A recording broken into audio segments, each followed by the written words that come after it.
ಗೋಸ್ಕರ ಅದನ್ನ ಹಾಳು ಮಾಡೋಕ್ಕೆ ನೀನೀಗ ಅಲ್ಲಿಗೆ ಹೋಗಬೇಕು ಅಂದ್ಬಿಟ್ಟು ವೀರಭದ್ರ ಅಂತಾರೆ. ಅಯ್ಯೋ ಮಾವ, ಏನು ಹೇಳ್ತಿದ್ರೆ ನೀವು, ಕಾಲು ಮುಗಿತೀನಿ, ನನ್ನ ಕೈಲಿ ಈ ಕೆಲಸ ಮಾಡೋಕ್ಕಾಗಲ್ಲ ಅಂದ್ಬಿಟ್ಟು ರತ್ನ ಈ ಒಂದು ವೀರಭದ್ರ ಕಾಲಿಗೆ ಬೀಳಕ್ಕೆ ಹೋಗ್ತಾಳೆ. ಅಯ್ಯಯ್ಯೋ, ನೀನು ಈ ರೀತಿ ಕಾಲಿಗೆ ಬೀಳೋದು ಕೈಗೆ ಬೀಳೋದು ನನಗೆ ಏನೂ ಅವಶ್ಯಕತೆ ಇಲ್ಲ, ನನ್ನ ಕೆಲಸ ಆಗಬೇಕು ಅಷ್ಟೇ ಅಂದ್ಬಿಟ್ಟು ವೀರಭದ್ರ ಅಂತ ಇರ್ತಾನೆ. ಆಗ ಅಲ್ಲಿಗೆ ಈ ಒಂದು ಪಶು ಬಂದ್ಬಿಟ್ಟು, ಅಪ್ಪಯ್ಯ ಏನು ಮಾತಾಡ್ತಿದ್ದೆ ನೀನು, ರತ್ನ ಎದೋಳು ನೀನು ಅಂತಂದ್ಬಿಟ್ಟು, ಅಪ್ಪಯ್ಯ ಯಾವುದೇ ಕಾರಣಕ್ಕೂ ಈ ಕೆಲಸ ನಮ್ಮ ಕೈಲಿ ಮಾಡೋಕ್ಕಾಗಲ್ಲ, ನನ್ನ ಕೈಯಾರೆ ನನ್ನ ತಂಗಿ ಜೀವನ ಮತ್ತು ನಮ್ಮ ಮಾವನ ಜೀವನ ಹಾಳು ಮಾಡೋಕ್ಕೆ ನಾನು ಬಿಡಲ್ಲ ಅಂದ್ಬಿಟ್ಟು ಇಲ್ಲಿ ಪರ್ಶು ಅಂತಿದ್ರೆ, ಓಹೋ ಏನೋ ನನ್ನ ಮುಂದೆನೇ ಎದುರು ನಿಂತ್ಕೊಂಡು ಮಾತಾಡೋಷ್ಟು ಧೈರ್ಯ ಬಂದುಬಿಡ್ತಾ ನಿನಗೆ ಅಂತಂದ್ಬಿಟ್ಟು ಪರ್ಶು ಕೆನ್ನೆಗೆ ಬಾರಿಸ್ತಾನೆ ವೀರಭದ್ರ. ಆಗ ರತ್ನಾಗೆ ಬೇಜಾರಾಗುತ್ತೆ. ರೀ ಏನು ನೀವು ಮನುಷ್ಯ ಅಲ್ಲ ರೀ, ಸ್ವಂತ ಮಗನ ಮೇಲೆ ಯಾಕೆ ಇಷ್ಟು ದ್ವೇಷ, ಯಾಕೆ ಆ ರೀತಿ ಹೊಡಿತಾ ಇದ್ದೀರಾ? ಪಾರು ನಿಮ್ಮ ಮಗಳು ತಾನೆ, ಅವಳು ಎಷ್ಟು ವರ್ಷದಿಂದ ಕನಸ್ಕೊಂಡು ಈ ಒಂದು ಡಾಕ್ಟರಾಗಿ ಜನ ಸೇವೆ ಮಾಡಬೇಕಂತ, ಈಗ ಆ ಕನಸು ನನಸಾಗಿದೆ ರೀ, ಪ್ಲೀಸ್ ರೀ, ಈಗ ಆ ಕನಸನ್ನು ನುಚ್ಚು ಮಾಡೋ ಥರ ಮಾಡಬೇಡಿ, ನಿಮಗೆ ಕೈ ಮುಗಿತೀನಿ ಅಂದ್ಬಿಟ್ಟು ಇಲ್ಲಿ ಅಂತ ಇರ್ತಾಳೆ ಸುಶೀಲಾ. ಸುಶೀಲಾ ಬಾಯಿ ಮುಚ್ಚಿದ್ರೆ ಸರಿ ಈಗ ಅಂತಿದ್ರೆ ಛತ್ರಿ, ಏನಿದು ಅಲ್ಲ, ಎಲ್ಲದಲ್ಲಿ ಈ ಒಂದು ಸೊಸೆ ತಾಯಿ ಆಗಬೇಕು, ಆದರೆ ಇಲ್ಲಿ ತಾಯಿ ಸೊಸೆ ಥರ ನೋಡ್ಕೊಳ್ತಾರ ಆಗಿದೆ, ಯಾಕೋ ಅತಿ ಆಗ್ತಿದೆ ಅನಿಸ್ತಾ ಇಲ್ವಾ ಅಂತಾರೆ. ಹೌದು, ನೀವು ಹೇಳ್ತದೆ ಸರಿಯಾಗಿದೆ ಯಜಮಾನ್ರೆ ಅಂತಿದ್ರೆ, ಅಪ್ಪಯ್ಯ ತಲೆ ಮೇಲೆ ತಲೆ ಹೋಗಲಿ, ಇವತ್ತಾಗಿದ್ದಾಗಲಿ ನಿಮ್ಮ ಮುಖೋಡ ಬೇಕಾದ್ರೆ ನಾನು ಬಯಲು ಮಾಡಿಬಿಡ್ತೀನಿ ಊರಾಗೆಲ್ಲ, ಇವತ್ತು ನಿಮ್ಮ ಏನಂತ ಪ್ರೂವ್ ಮಾಡ್ತೀನಿ, ನಿಮ್ಮ ಮುಖೋಡ ಕಳಿಸ್ತೀನಿ, ನೀವು ಈ ರೀತಿ ನನ್ನ ತಂಗಿ ಜೀವನ ಹಾಳು ಮಾಡೋಕೆ ಹೋದರೆ ನಾನು ಬಿಡಲ್ಲ ಅಂದ್ಬಿಟ್ಟು ಪರ್ಶು ಅಂತ ಇದ್ದರೆ, ಛತ್ರಿ ಅಂತಂದ್ಬಿಟ್ಟು ವೀರಭದ್ರ ಅಂತಾನೆ. ಅಯ್ಯೋ ಇರಿ ಯಜಮಾನ್ರೆ ಅಂತಂದ್ಬಿಟ್ಟು ಹೋಗಿ ಗನ್ ತೊಗೊಂಬರ್ತಾನೆ. ಗನ್ ತೊಗೊಂಡು ಇಲ್ಲಿ ಪರ್ಶು ಎದೆಗೆ ಇಡಕ್ಕೆ ಹೋಗ್ತಾನೆ. ಏನಮ್ಮ, ನಿನ್ನ ಗಂಡನ ಪ್ರಾಣ ಮುಖ್ಯನೋ ಇಲ್ಲ ನಿಮ್ಮ ಅತ್ತಿಗೆ ಕನಸು ಮುಖ್ಯನೋ ಯೋಚನೆ ಮಾಡೋ ನೀನು ಅಂದ್ಬಿಟ್ಟು ಇಲ್ಲಿ ವೀರಭದ್ರ ಅಂತಾರೆ. ಆಗ ರತ್ನ ಫುಲ್ ಟೆನ್ಷನ್ ಆಗ್ತಿದ್ರೆ, ಹೊಡಿಯಪ್ಪಯ್ಯ ಹೊಡ್ಬಿಡು, ಸತ್ತರೆ ಸಾಯ್ಲಿ, ನಮ್ಮ ಅಪ್ಪ ತಾನೇ ಸಾಯಿಸಿರೋದು ಅಂತಂದ್ಬಿಟ್ಟು ಪರ್ಶು ಅಂತಿದ್ರೆ. ಆಗ ಅಯ್ಯೋ ಮಾವ, ಆ ರೀತಿ ಮಾಡಿಬಿಡಿ ಪ್ಲೀಸ್, ಈ ಕೆಲಸ ನನ್ನ ಕೈಲಾಗಲ್ಲ, ಆದರೂ ನನ್ನ ಗಂಡ ಜೀವನ ನನಗೆ ಜೀವ ಮುಖ್ಯ, ನನ್ನ ಗಂಡನ ನಾನು ಉಳಿಸ್ಕೊಳ್ತೀನಿ ಸರಿ ಅಂತಂದ್ಬಿಟ್ಟು ರತ್ನ ಇಲ್ಲಿ ವೀರಭದ್ರ ಈ ಒಂದು ಕಂಡೀಷನ್ಗೆ ಒಪ್ಕೊಂಡೇ ಬಿಡ್ತಾಳೆ. ಇನ್ನು ಈತ ಶಿವು ಕಾಯ್ತಾ ಇರ್ತಾನೆ, ಯಾವಾಗ ಪ್ರೇಮ ಪತ್ರ ಬರುತ್ತೋ ಅಂದ್ಬಿಟ್ಟು ವೆಯ್ಟ್ ಮಾಡ್ತಾ ಇದ್ದರೆ ಫೈನಲಿ ಗೋಡಂಬಿ ಪ್ರೇಮ ಪತ್ರ ತಂದು ಕೊಡ್ತಾನೆ. ತಗೊಳ್ಳಿ ನಿಮ್ಮ ಪ್ರೇಮ ಓಲೆ ಅಂದ್ಬಿಟ್ಟು ಅಂತ ಇದ್ದರೆ, ತಾರ್ಲಾ ಅಂದ್ಬಿಟ್ಟು ಇಲ್ಲಿ ತೆಗೆದು ನೋಡ್ತಾನೆ. ಅದರಲ್ಲಿ ಬರೀ ಮೆಡಿಸನ್ನೇ ಬರ್ತಿರುತ್ತೆ, ಒಂದು ಕೂಡ ಅರ್ಥನೇ ಆಗ್ತಿರಲ್ಲ. ಅಯ್ಯಪ್ಪ ದೇವ್ರೆ, ಇದೇನಿದು ಅಲ್ಲ, ನನಗೆ ಪ್ರೇಮ ಪತ್ರ ಬರೆದ್ಬಿಟ್ಟು ಮೆಡಿಸನ್ ಏನಾದರೂ ಬರೆದ್ಬಿಟ್ಟಿದ್ದಾಳ ಪಾರು ಹೇಗೆ ಅಂದ್ಬಿಟ್ಟು ಇಲ್ಲಿ ಅಂದ್ಕೊಳ್ತಾ ಇರ್ತಾನೆ ಶಿವು. ಯಾಕಣ್ಣ ಏನಾಯಿತು, ಅದರಲ್ಲಿ ಎಂಥದ್ದೇನಿದೆ, ಏನು ಬರ್ದಾಳ ಅದಕ್ಕೆ ಅಂತ ಗೋಡಂಬಿ ಕೇಳ್ತಿದ್ರೆ, ಹೊಸ ಸುಮ್ಮನೆ ಇರಲ್ಲ ನೀನು, ಅಯ್ಯೋ ಇದು ದೊಡ್ಡ ದೊಡ್ಡ ಡಾಕ್ಟ್ರು ದೊಡ್ಡ ದೊಡ್ಡ ವರ್ಡ್ ಬರ್ತಿರ್ತಾರೆ, ನನಗೆ ಅರ್ಥ ಆಗಬೇಕು ತಾನೆ ಅನ್ನೋಷ್ಟರಲ್ಲಿ ಒಬ್ಬರು ಅಂಗಡಿಗೆ ಬರ್ತಾರೆ. ನೀನು ಇವ್ರ ಮಗ ತಾನೆ, ನೀವು ಮೆಡಿಕಲ್ ಓದಿದ್ದಲ್ವಾ, ಈ ಪೇಷಂಟ್ಗಳದ್ದು ಡಾಕ್ಟರ್ ಬರೆದಿದ್ದು ಈ ಒಂದು ಇನ್ನೊಂದು ಮೆಡಿಸನ್ ಅವ್ರಿಗೆ ಅರ್ಥ ಆಗಬೇಕು, ಅದೇ ನೀನು ಅವಾಗೆಲ್ಲ ಈ ಒಂದು ಮೆಡಿಕಲ್ ಇಟ್ಬಿಟ್ಟು ಕೆಲಸ ಎಲ್ಲ ಮಾಡ್ತಿದ್ದಂತೆ, ಸರಿ ಸರಿ ಈಗ ನನ್ನ ಹೆಂಡ್ರು ಏನೋ ಬರೆದಿದ್ದಾಳೆ, ತಗೋ ಏನು ಬರೆದಿದ್ದಾಳೆ ನೋಡು ಅಂದ್ಬಿಟ್ಟು ಅಂತಾರೆ. ಅರೆ ಶಿವಣ್ಣ ನಿಮಗೇನು ಬೇದಿನಾ ಅಂತೀರೆ, ಚಿಚಿ ಇಲ್ಲ ಕಡ್ಲ ಅಂತೀರೆ, ಮತ್ತಿನ್ನೇನು ಹೊಟ್ಟೆ ತಳಿಸ್ತಾ ಇದೆಯಾ, ಹೊಟ್ಟೆ ನೋವಾ ಅಂತಂದ್ಬಿಟ್ಟು ಪ್ರಶ್ನೆ ಮಾಡ್ತಾ ಇರ್ತಾನೆ. ಯಾಕ್ಲಾ ಏನ್ಲಾ ಆಯಿತು ಅಂತಿದ್ರೆ, ಇದರಲ್ಲಿ ಅದನ್ನೇ ಬರೆದಿರೋದು ಮೆಡಿಸನ್ನು ಅಂತಂದ್ಬಿಟ್ಟು ಅಂತಾರೆ. ಏನು ಹೌದಾ, ನಮ್ಮ ಪಾರುಗೆ ಏನಾಯಿತು, ನನಗೆ ಈ ರೀತಿ ಬರ್ತಿದ್ದಾಳೆ ಅಂತಂದ್ಬಿಟ್ಟು ಶಿವು ಟೆನ್ಷನ್ ಆಗ್ತಾಯಿದ್ರೆ, ಆಗ ಒಬ್ಬ ಪೇಷಂಟ್ ಬಂದುಬಿಟ್ಟು, ಅಯ್ಯೋ ಶಿವು ಆ ಲೆಟರ್ ಕೊಡಪ್ಪ, ಅಲ್ಲ ನನಗೆ ಬೇದಿ ಪಾರು ಹತ್ರ ತೋರಿಸ್ಕೊಂಬರಕ್ಕೆ ಹೋಗ್ಬೇಕಾದ್ರೆ ಅವಳು ಚೀಟಿ ಬರ್ಕೊಟ್ಟಿದ್ಲು, ಆದರೆ ಈ ಗೋಡಂಬಿ ಅವಸರದಲ್ಲಿ ನಿನ್ನ ಚೀಟಿ ನನಗೆ ನನ್ನ ಚೀಟಿ ನಿನಗೆ ಎಕ್ಸ್ಚೇಂಜ್ ಮಾಡ್ಕೊಂಬಂದಿದ್ದಾನೆ ಅಂತಿದ್ರೆ, ಏನು ಹೌದಾ ತಗೊಳ್ಳ ಅಂತಿದ್ರೆ, ಅಯ್ಯೋ ದೇವ್ರೆ ಎಂತ ಎಡವಟ್ ಮಾಡಿರ್ಬೋದು ನಂಬಿಟ್ಟು ಅಲ್ಲಿ ಚೀಟಿ ತೊಗೊಂಡು ಹೋಗ್ತಾ ಇರ್ತಾರೆ ಪೇಷಂಟು. ಇತ್ತ ಕಡೆ ಗೋಡಂಬಿ ಏನೆಲ್ಲ ಕೆಲಸ ಮಾಡಿದ್ದು ನೀನು ಅಂತಿದ್ರೆ, ಅಯ್ಯೋ ಇವ್ರಿಗೆ ಹುಷಾರಿದ್ದಿಲ್ಲ, ಅದಕ್ಕೆ ನಾವು ಸಹಾಯ ಮಾಡಬೇಕಾದ್ರೆ ಚೀಟಿ ಎಕ್ಸ್ಚೇಂಜ್ ಆಗಿದೆ ಬಿಡೋಣ ಅಂತಿದ್ರೆ, ಸರಿ ಬಿಡು ಹೋಯ್ತು ಅಂದ್ಬಿಟ್ಟು ಇಲ್ಲಿ ಲೆಟರ್ ತೊಗೊಂಡು ಶಿವು ಓದ್ತಾ ಇರ್ತಾನೆ. ಆಗ ಬಾಬಾ ಸಾರಿ ಬಾಬಾ, ನೀನು ತುಂಬಾ ಮಿಸ್ ಮಾಡ್ಕೊಳ್ತಾ ಇದ್ದೀನಿ, ಆದರೆ ಏನು ಮಾಡ್ತೀಯ, ಕೆಲಸವೇ ಮುಖ್ಯ ಅಲ್ವಾ, ನೀನೇನಾದರೂ ಇಲ್ಲೇ ಇದ್ಬಿಟ್ರೆ ನಿನ್ನ ಗಟ್ಟಿಗೆ ತಪ್ಪಿಕೊಂಡು ಮುತ್ಕೊಟ್ಬಿಡ್ತಾ ಇದ್ದೆ ಅಂದ್ಬಿಟ್ಟು ಪಾರು ಇಲ್ಲಿ ಲೆಟರಲ್ಲಿ ಬರೆದಿರ್ತಾಳೆ. ಇದನ್ನು ನೋಡಿಬಿಟ್ಟು ಶಿವಗೆ ತಡ್ಕೊಳ್ಳೋಕ್ಕೆ ಆಗ್ತಿರಲ್ಲ, ಪಾರನ್ನ ನೋಡಬೇಕು ಮಾತಾಡಿಸ್ಬೇಕು ಅಂದ್ಬಿಟ್ಟು ಇಲ್ಲಿ ಅರ್ಜೆಂಟಿಂದ ಅಂಗಡಿ ಕಡೆ ನೋಡ್ಕೊಳ್ಳ, ನನಗೆ ಸ್ವಲ್ಪ ಅರ್ಜೆಂಟು ಮನೆ ಕಡೆ ಹೋಗಿ ಬರ್ತೀನಿ ಅಂತಿದ್ರೆ, ಸರಿ ಸರಿ ಹೋಗು ಹೋಗು ಅಂತಿದ್ರೆ, ಆಗ ಗೋಡಂಬಿ ನಮ್ಮ ಅಣ್ಣನಿಗೆ ರೋಗ ಮೆಟ್ಕೊಂಡಿದೆ ಅಂತಂತಿದ್ರೆ, ಆಗ ಗೊರ್ಕೆ ಓಹೋ ಪ್ರೇಮ ರೋಗ ತಾನೇ ಅದು ಅಂತಿದ್ರೆ, ಸರಿಯಾಗಿ ಹೇಳಿದೆ ಬಾ ಕೆಲಸ ಮಾಡೋಣ ಅಂದ್ಬಿಟ್ಟು ಇಲ್ಲಿ ಕೆಲಸ ಮಾಡ್ತಾ ಇರ್ತಾರೆ. ಇನ್ನು ಇತ್ತ ಸೀನು ಮತ್ತು ಈ ಒಂದು ಗುಂಡಮ್ಮ ರಶ್ಮಿ ನೀಲ ಎಲ್ಲರೂ ಇರ್ತಾರೆ. ಆಗ ಅಲ್ಲಿಗೆ ಎಂಟ್ರಿ ಕೊಡ್ತಾನೆ ಮಾದಪ್ಪಣ್ಣ, ಬನ್ನಿ ಕೂತ್ಕೊಳ್ಳಿ ನೀವು, ಅಮ್ಮ ಸೀನು ಕೂತ್ಕೊಪ್ಪ, ರಶ್ಮಿ ಕೂತ್ಕೊಂಬ ನೀನು ಅಂತಿದ್ರೆ, ಇಲ್ಲ ನೀನೇ ಸಪ್ರೇಟ್ ಇರ್ಬೇಕು ಬಾರೆ ಕೂತ್ಕೊಳ್ಳೆ ಅಂತಿದ್ರೆ, ಅಪ್ಪ ಪರವಾಗಿಲ್ಲ ನಾನು ಇಲ್ಲೇ ನಿಂತ್ಕೊಳ್ತೀನಿ ಸರಿನಾ ಅಂತಂದ್ಬಿಟ್ಟು ಅಂತ ಇರ್ತಾಳೆ ಲೀಲಾ. ಸರಿ ಆಯಿತು ಅಂತಂದ್ಬಿಟ್ಟು ಇಲ್ಲಿ ಏಯ್ ಬಾರ ಸಿಮ್ಲ ಕೂತ್ಕೊಂತಿದ್ರೆ, ಓಹೋ ಏನು ಪೊಲೀಸರು ಕರ್ಕೊಂಡ್ಬಂದಿದ್ಯಾ? ಈ ಸರ್ತಿ ಪೊಲೀಸರು ಬಂದು ಹೊಡೆದು ಬಡ್ದು ಕೈಗೆ ಬೇಲಿ ಹಾಕಿರೋ ಮಾತ್ರ ನಾನು ಸ್ಟೇಷನ್ಗೆ ಹೋಗೋದು. ಸ್ವಂತ ಮಗನಂದೆ ನೀವು ಈ ರೀತಿ ಕೆಲಸ ಮಾಡ್ತೀರಲ್ವಾ? ಛೀ, ನಿಮ್ಮಂಥ ಅಪ್ಪ ಯಾರಿಗೂ ಬೇಡ ಅಂದ್ಬಿಟ್ಟು ಸೀನು ಅಂತಿದ್ರೆ, ಏಯ್ ಅಂಥದ್ದೇನು ಇಲ್ಲ ಬಾರ್ಲಾ ಅಂದ್ಬಿಟ್ಟು ಅಂತಾರೆ. ಆಗ ಸೀನು ರಶ್ಮಿ ಕೂತ್ಕೊಳ್ತಾರೆ. ಇನ್ನು ಇತ್ತ ಕಡೆ ನೋಡು, ಇದು ನನ್ನೆಲ್ಲ ಆಸ್ತಿ ಆಯಿತಾ, ಇಡೀ ಆಸ್ತಿನೆಲ್ಲ ನಿನ್ನ ಹೆಸ್ರಿಗೆ ಬರಿತೀನಿ. ಆದರೆ ನಿನ್ಗೇನು ಬೇಕು ಹೇಳು, ಈ ಬಂಗಾರ ಅಂತ ಸೊಸೆನ ನೀನು ಚೆನ್ನಾಗಿ ನೋಡ್ಕೋಬೇಕು. ಇವಳು ನಮ್ಮ ಮನೆಗೆ ಬಂದಿರೋಂಥ ದೇವತೆ ಕಣೋ, ಇವಳ ಯಾಕೆ ಕಣ್ಣೀರು ಹಾಕ್ಸ್ತೀಯಾ? ನಿನ್ಗೇನು ಬೇಕು ಹೇಳು, ಇನ್ನೂ ಕೊಡಿಸ್ತೀನಿ ಆಯಿತಾ. ನೀನು ಇವ್ರ ಜೊತೆ ಚೆನ್ನಾಗಿ ಸಂಸಾರ ಮಾಡ್ಕೊಂಡಿದ್ರೆ ಅಷ್ಟೇ ಸಾಕು ಕಣ್ಲ ನನಗೆ ಅಂದ್ಬಿಟ್ಟು ಮಾದಪ್ಪಣ್ಣ ಅಂತಾರೆ. ಆಗ ಖುಷಿ ಆಗ್ತಾ ಇರುತ್ತೆ ಇಲ್ಲಿ ಈ ಒಂದು ರಶ್ಮಿಗೆ. ಆದರೆ ಈ ಒಂದು ಲೀಲಾ ಮತ್ತು ಸೀನು ಗುರಾಯಿಸ್ಕೊಂಡು ನೋಡ್ತಾ ಇರ್ತಾರೆ. ಓಹೋ ಲಂಚ ನೀಡ್ತಾ ಇದೆಯಾ? ಲಂಚ?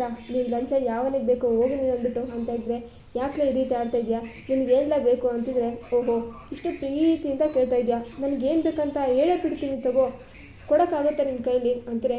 ಆಗ ರಶ್ಮಿ ಗ್ಯಾರಂಟಿ ಇವರು ಪಿಂಕಿನೇ ಕೇಳ್ತಾರೆ. ಅಯ್ಯೋ ರೀ ನೀವು ಸುಮ್ಮನೆ ಇರ್ರಿ ಮಾವ, ನಮಗೇನೂ ಆಗಿಲ್ಲ, ನಾವು ತುಂಬ ಚೆನ್ನಾಗಿದ್ದೀವಿ, ಅನ್ಯೋನ್ಯವಾಗಿ ಇದ್ದೀವಿ ಅಂತಂದ್ಬಿಟ್ಟು ರಶ್ಮಿ ಅಂತಿದ್ರೆ, ಹೌದಮ್ಮ ನೀನು ನಿನ್ನ ಜೊತೆ ಚೆನ್ನಾಗೇ ಇದೆಯಾ, ಚೆನ್ನಾಗಿ ಸಂಸಾರ ಮಾಡ್ತಾ ಇದ್ದೀರಾ ಅಂತ ಇಲ್ಲಿ ಮಾದಪ್ಪಣ್ಣ ಕೇಳ್ತಿದ್ದೆ ಸೈಲೆಂಟ್ ಆಗಿಬಿಡ್ತಾಳೆ ರಶ್ಮಿ.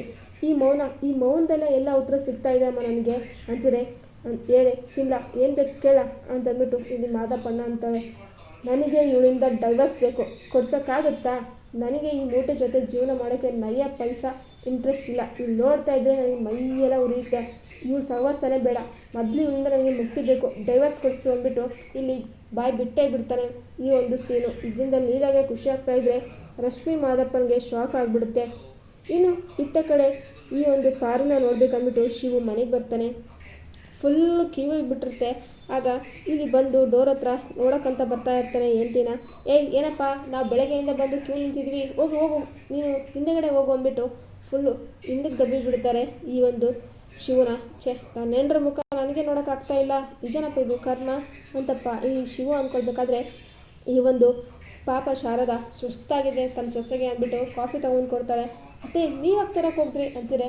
ಅಯ್ಯೋ ಬಿಡಮ್ಮ, ನೀನು ಬೆಳಗ್ಗೆಯಿಂದ ಒಂಚೂರು ಸುಸ್ತು ಅಂದೆ, ಇಷ್ಟೆಲ್ಲ ಪೇಷಂಟ್ನ ನೋಡಿದ್ರೆ ನೀನು ಇಷ್ಟೆಲ್ಲ ಪುಣ್ಯ ಬರಬೇಕಾದ್ರೆ ನಾನು ನಿನಗೆ ಸೇವೆ ಮಾಡಿದೆ, ನನಗೊಂದು ಸ್ವಲ್ಪ ಪುಣ್ಯ ಆದರೂ ಬರಬಾರ್ದಾ ಅಂತಾರೆ. ಹೋಗ್ಲಿ ಬಿಡಿಯತ್ತೆ, ನೀವು ಇಷ್ಟು ಹೇಳ್ತಾ ಇದ್ದಂದ್ರೆ ನಾನು ಯಾಕೆ ತಾನೇ ಬೇಡ ಅನ್ನೋಕೆ ಹೋಗಲಿ ತನ್ನಿ ಅಂದ್ಬಿಟ್ಟು ಇಲ್ಲಿ ಟೀ ಕುಡಿತಾ ಇರ್ತಾಳೆ. ಇದಾದಮೇಲೆ ನೋಡ್ತಾಳೆ ಇಲ್ಲಿ ಶಿವು ಹೊರಗಡೆ ನಿಂತ್ಕೊಂಡಿರ್ತಾನೆ.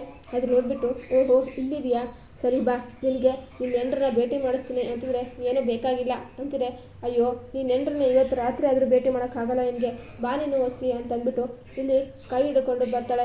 ಯಾರಮ್ಮ ನೀನು, ಬಿಡಮ್ಮ ನೀನು ಹಿಂದಕ್ಕೆ ಹೋಗು, ನಾವು ಅವಾಗಿಂದ ಬಂದು ನಿಂತ್ಕೊಂಡಿದ್ದೀವಿ ಅಂತ ಜನ ಅಂತಿದ್ರೆ, ಅಯ್ಯೋ ನನ್ನ ಮಗ ಒತ್ತಾರದಿಂದ ಹುಷಾರೇ ಇಲ್ಲಪ್ಪ, ಒಂದು 5 ನಿಮಿಷ ತಡಿ ಅಂದ್ಬಿಟ್ಟು ಇಲ್ಲಿ ಶಾರದಾ ಅಂತ ಇರ್ತಾಳೆ. ಆಗ ಸರಿ ಸರಿ ಇವರಿಬ್ಬರು ಆದಮೇಲೆ ಹೋಗ್ಬೇಕು ಅಂತಂದ್ಬಿಟ್ಟು ಅಂತ ಇದ್ರೆ, ಇಲ್ಲೇ ಕೂತ್ಕೊ ಆಯಿತಾ, ಮುಖಕ್ಕೆ ಟವಲ್ ಹಾಕ್ಕೋ ಅಂತಂದ್ಬಿಟ್ಟು ಇಲ್ಲಿ ಅಂತ ಇದ್ರೆ, ಹಾಂ ನನಗೇನು ಅದ್ರ ಅವಶ್ಯಕತೆ ಇಲ್ಲ, ನಾನು ಹೆಂಡ್ರನ್ನ ಹೇಗೆ ನೋಡ್ಬೇಕಂತ ನನಗೆ ಗೊತ್ತು ಅಂದ್ಬಿಟ್ಟು ಈ ಶಿವು ಅಂತ ಇದ್ರೆ, ಸರಿ ಆಗಲೇ ಬಿಡು ಅಂತಂದ್ಬಿಟ್ಟು ಶಾರದಾ ಹೊರಗಡೆ ಬರ್ತಾಳೆ.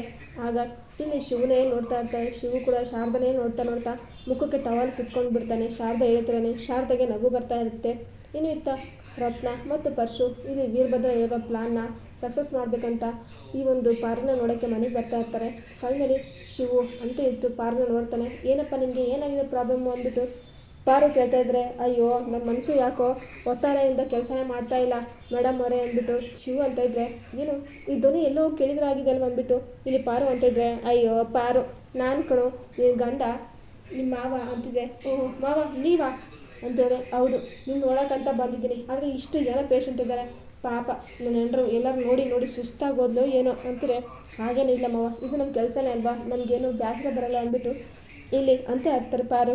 ಓಹೋ ನನ್ನ ಹೆಂಡ್ರು ತುಂಬಾ ಒಳ್ಳೆಯವಳು ಅಂತಂದ್ಬಿಟ್ಟು ಖುಷಿ ಪಡ್ತಾಯಿದ್ರೆ ಇನ್ನು ಪೇಷಂಟ್ನೆಲ್ಲ ಚೆಕ್ ಮಾಡ್ತಾ ಇರ್ತಾಳೆ. ಅಷ್ಟರಲ್ಲಿ ರತ್ನ ಮತ್ತು ಪರಶು ಬರ್ತಾರೆ. ತುಂಬಾ ಖುಷಿಯಾಗುತ್ತೆ. ಬಾ ರತ್ನ ಬಾ ನೋಡು ನಿಮ್ಮ ಅಣ್ಣ ನನ್ನ ಕನಸು ಮಾಡಿದ್ದಾನೆ, ನೋಡು ಎಷ್ಟು ಚೆನ್ನಾಗಿ ಆಸ್ಪತ್ರೆಲ್ಲ ಕಳಿಸಿ ಅಂದ್ಬಿಟ್ಟು ಅಂತ ಇರ್ತಾನೆ. ಹೌದಾತ್ಗೆ ತುಂಬಾ ಲಕ್ಕಿ ನೀವು ಅಣ್ಣ ಅಂತ ಗಂಡನ ಪಡೆಯೋಕ್ಕೆ ಅಂತಿದ್ರೆ, ಅದು ಸರಿಯಾಗಿ ಹೇಳು, ನೀನು ಕೂಡ ಪುಣ್ಯವಂತ ತಾನೆ, ನಮ್ಮ ಅಣ್ಣ ಅಂತ ಒಳ್ಳೆ ಹುಡುಗ ಸಿಕ್ಕಿದ್ದಾನೆ ನನಗೆ ಅಂತಿದ್ರೆ, ಹೌದು ಒಳ್ಳೆ ಹುಡುಗನೇ ಸಿಕ್ಕಿದ್ದಾನೆ ಅಂದ್ಬಿಟ್ಟು ರತ್ನ ಅಂತ ಇರ್ತಾಳೆ. ಸರಿ ಹೇಗಿದೆ ಮನೆಗೆಲ್ಲ ಎಲ್ಲರೂ ಚೆನ್ನಾಗಿದ್ದಾರಾ ಅಂತಾರೆ. ಅದಕ್ಕೆ ಎಲ್ಲರೂ ಚೆನ್ನಾಗಿದೆ ಅಂದ್ಬಿಟ್ಟು ಅಂತಾರೆ. ಸರಿ ನಾನಿನ್ನು ಓಡ್ತೀನಿ, ಟೈಮ್ ಆಯ್ತು ಅಂದ್ಬಿಟ್ಟು ರತ್ನ ಬರ್ತಾ ಇರ್ತಾಳೆ. ಜನ ಎಲ್ಲ ಫುಲ್ ಪೇಷಂಟು ನಿಂತ್ಕೊಂಡಿರ್ತಾರೆ. ಇತ್ತ ಪರಶು ಒಂದಿಬ್ಬರನ್ನ ತನ್ನ ಕಡೆಯವ್ರನ್ನ ಕಳಿಸಿರ್ತಾನೆ ಜನಗಳನ್ನ. ಇನ್ನು ಇತ್ತ ಕಡೆ ಇಲ್ಲಿ ಪರಶು ಮನೆಗೆ ಹೋಗೋಣ ಅನ್ನೋಷ್ಟರಲ್ಲಿ ಬೇಕು ಅಂತ ತಲೆ ಸುತ್ತಿ ಕೆಳಗಡೆ ಬೀಳ್ತಾನೆ. ಆಗ ಅಣ್ಣ ಏನೋ ಆಯಿತು ನಿನಗೆ, ಏನೋ ಆಯಿತು ಅಂದ್ಬಿಟ್ಟು ಇಲ್ಲಿ ಪಾರು ಹೋಗಿ ಇಂಜೆಕ್ಷನ್ ತೊಗೊಂಡ್ಬಿಟ್ಟು ಇಲ್ಲಿ ಪರಶುಗೆ ಇಂಜೆಕ್ಷನ್ ಹಾಕ್ತಾರೆ. ಆಗ ಪರಶು ಎದ್ದೊಳ್ತಾನೆ. ಯಾಕ್ಲ ಬಾಮ ಇದ್ದ, ಏನೆಲ್ಲ ಆಯಿತು ನಿನಗೆ ಅಂದ್ಬಿಟ್ಟು ಶಿವು ಕೇಳ್ತಾ ಇರ್ತಾನೆ. ಅಷ್ಟರೊಳಗಡೆ ತಲೆ ಸುತ್ತಿ ಕೆಳಗಡೆ ಬೀಳ್ತಾರೆ. ಆ್ಯಕ್ಟಿಂಗ್ ಪರಶು ಶುರು ಮಾಡ್ತಾನೆ. ಅಷ್ಟರಲ್ಲಿ ನೀವು ಶುರು ಮಾಡಿಕೊಂಡ್ರೆ ಅಂತ ಸಿಗ್ನಲ್ ಮಾಡಿ ಕೆಳಗಡೆ ಬೀಳ್ತಾನೆ. ಆಗ ಪರಶು ಎದ್ದೊಳೋದಿಲ್ಲ. ಮತ್ತು ಏನಾಯಿತು ನಿಮಗೆ ಅಂದ್ಬಿಟ್ಟು ಎಲ್ಲರೂ ಟೆನ್ಷನ್ ಆಗ್ತಾರೆ. ಅಯ್ಯೋ ನಮ್ಮ ಪರಶು ಚೆನ್ನಾಗೇ ಇದ್ದ, ಆದರೆ ಈ ಡಾಕ್ಟ್ರೆ ಯಾವುದೋ ಸೂಜಿ ಹಾಕಿದ್ಲು, ಅದಕ್ಕೆ ಅವ್ನು ಕೆಳಗಡೆ ಬಿದ್ದುಬಿಟ್ಟ. ಅಯ್ಯೋ ಈ ಡಾಕ್ಟ್ರು ಸರಿಯಾದ ಡಾಕ್ಟ್ರು ಹೌದೋ ಅಲ್ವೋ, ಇವ್ರು ನಮ್ಮ ಪ್ರಾಣ ತಿಂತಾಯಿದ್ದಾರೆ ಅಂದ್ಬಿಟ್ಟು ಜನ ಒಂದಕ್ಕೊಂದು ಮಾತಾಡೋ ಥರ ಮಾಡಿಬಿಡ್ತಾರೆ ಪರಶು ಹುಡುಗರು. ಆಗ ಜನ ಎಲ್ಲ ಅಯ್ಯೋ ಇರ್ಬೋದು, ಅಯ್ಯೋ ದೇವರೇ ನಮ್ಮ ಜೀವ ಕಳ್ಕೊಳಕ್ಕೆ ಇವ್ರ ಹತ್ರ ಬರಬೇಕಾಯ್ತಾ, ಉಳಿಸ್ಕೊಳಕ್ಕೆ ಬಂದರೆ ಇವ್ರು ತೆಗಿತಾ ಇದೆ ಅಂದ್ಬಿಟ್ಟು ಜನ ಎಲ್ಲ ಆಡ್ಕೊಳ್ತಾ ಇರ್ತಾರೆ. ಆಗ ರತ್ನಗೆ ಫುಲ್ ಶಾಕ್ ಆಗ್ತಾ ಇರುತ್ತೆ. ಪಾಪ ಅದಕ್ಕೆ ಮೇಲೆ ಈ ರೀತಿ ಆರೋಪ ಮಾಡ್ತಾ ಅಂದ್ಬಿಟ್ಟು ಅಷ್ಟರೊಳಗಡೆ ಅಲ್ಲಿಗೆ ಪೊಲೀಸರು ಬರ್ತಾರೆ. ಅರೆ ಪೊಲೀಸರು, ಅಣ್ಣ ನೀವು ಕಣ ಬಂದಿದ್ದು ಅಂತಂದ್ಬಿಟ್ಟು ಕೇಳ್ತಾ ಇದ್ರೆ, ಅರೆ ಯಾಕಪ್ಪ ಈ ರೀತಿ ಕೇಳ್ತಾ ಇದೆಯಾ, ನಿನ್ನ ಹೆಣ್ಮಗಳಿದಾರಲ್ವಾ ಈ ಡಾಕ್ಟ್ರ್ ಪಾರ್ವತಿ ಅಂತೆ, ಅಲ್ಲ ಪೇಷಂಟ್ನ ಸಾಯಿಸ್ತಾ ಇದ್ದಾರಾ, ಮೊದಲು ಇವ್ರ ಲೈಸೆನ್ಸ್ನ ಕ್ಯಾನ್ಸಲ್ ಮಾಡಬೇಕು ಅಂತಿದ್ರೆ. ಆಗ ಪಾರುಗೆ ಟೆನ್ಷನ್ ಆಗುತ್ತೆ. ಮಾವ ಏನು ಮಾವ ಇದು ಈ ರೀತಿ ಹೇಳ್ತಾ ಇದ್ದಾರೆ ಅಂತಿದ್ರೆ, ಅಯ್ಯೋ ನಿಮ್ಗೆ ಯಾರೋ ಸುಳ್ಳು ಆರೋಪ ಹೇಳಿದ್ದಾರೆ ಸರ್, ನಮ್ಮ ಹೆಣ್ಣರು ತುಂಬಾ ಒಳ್ಳೆಯಳು, ಅಲ್ಲಿ ನೋಡು ಎಷ್ಟು ಪೇಷಂಟ್ನೆಲ್ಲ ಉಳಿಸ್ತಾ ಇದ್ದಾಳೆ ಅಂತಿದ್ರೆ. ಅಯ್ಯೋ ಇವಾಗ ಯಾರು ಕೆಳಗಡೆ ಬಿದ್ದಿದ್ರಲ್ವ, ಅದಕ್ಕೇನು ತೊಂದರೆ ಈಗ ಅಂದ್ಬಿಟ್ಟು ಅಂತ ಇರ್ತಾರೆ. ರತ್ನಗೆ ಬೇಜಾರಾಗುತ್ತೆ. ಅಯ್ಯೋ ಪಾಪ ನಮ್ಮ ಮತ್ತೆ ಕನಸು ನುಚ್ಚು ನೂರು ಆಗ್ತಾ ಇದೆ, ಏನು ಮಾಡೋದೀಗ ಅಂದ್ಬಿಟ್ಟು ಅನ್ಕೋತಾ ಇರ್ತಾಳೆ. ಹಾಗಾದರೆ ವೀರಭದ್ರ ಪ್ಲಾನ್ ತಲೆ ಕೆಳಗೆ ಮಾಡೇ ಬಿಟ್ಲ ಪಾರು. ಇಲ್ಲಿ ಪರಶು ಎದ್ದೊಳ್ತಾನ.